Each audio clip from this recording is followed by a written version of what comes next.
ukuthi khona i-psychologist yase-Russia eyahamba yaya ema-restaurant yostadisha labantu abasebenza khona, ama-waitresses, and i-discovery yakhe wathola ukuthi abantu abasebenza laphana ema-restaurant, what tends to happen ukuthi as soon as i-order likhokhelwa bayalikhohlwa, but uma i-order lingakakhokhelwa ingqondo yabo ihleze ikhumbula, and lonto bayibiza nge-Zeigarnik effect, ukuthi umsebenzi makukhona into ongakayiqedi izolode i-counter, the thing will keep coming back. Ingakho abantu abaningi bazovumelana nami ukuthi kujwayelekile nje ukuze umuntu uthi yazi kusafana ngiyifinishe leyo course, you know, kancane kancane yazi kusafana ngiyovela. Omunye uzothi I need to update i-CV, you know, omunye uzothi I need to start exercising, omunye uzothi I need to sort out i-will, kanjalo kanjalo, omunye I need to start a business. Why kuba nalento? It's because into kutholakala i-research into ungakayenzi wayiqeda ihleze ikhona at the back of your mind and of your mind. Ingakho ke kubalekile to finish what you start. So how do you finish what you start? Enye into ebalekile ngifuna sikhulume ngayo namhlanje, to-do list,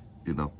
Maqala usuku noma maqala isonto iba ne-to-do list so that you'll be able to finish what you start. Bhala phansi zonke izinto okufanele uzenze, and then khona into enokwenzeka mfethu, the beautiful effect that happens when you strike kwi-list ubhala ukuthi sengiyenzile le task ebese uyadwebela, but khona le relief a beautiful ezokwenzeka kuwe when you finish what you start. The second thing, we need to develop discipline. This is the last point engifuna ukisho namhlanje.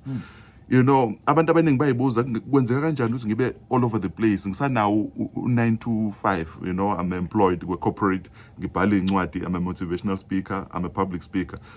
Enye izinto engazenza ezangenza ukuthi eyangenza ukuthi ngibe nakho to finish what I start, ngaba ne discipline ukuthi from 8 kuya go 4 I don't use my social media.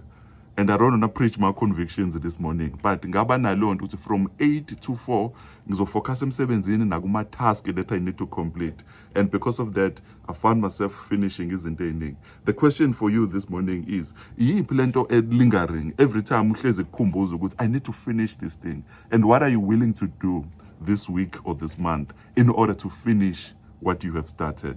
God is love. What are you willing to do to finish what you have started? Find us on